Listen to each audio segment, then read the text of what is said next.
नमस्कार, TV9 मराठीमध्ये आपल्या सगळ्यांचे स्वागत। मी निखिला। महत्त्वाची बातमी, मालवणमधील शिवरायांचा पुतळा कोसळल्याप्रकरणी आता मुख्यमंत्री एकनाथ शिंदे यांनी सुद्धा जाहीर माफी मागितली आहे।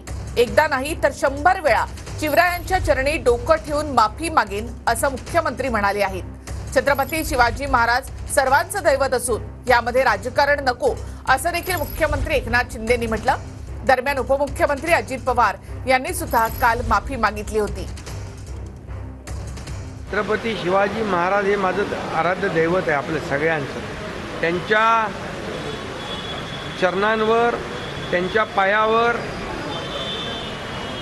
एकदा नाही 100 वेळा डोकं ठेवायला मी तयार आहे। ते कुणी केलं, काय केलं त्याचा सगळा तपास लागला पाहिजे।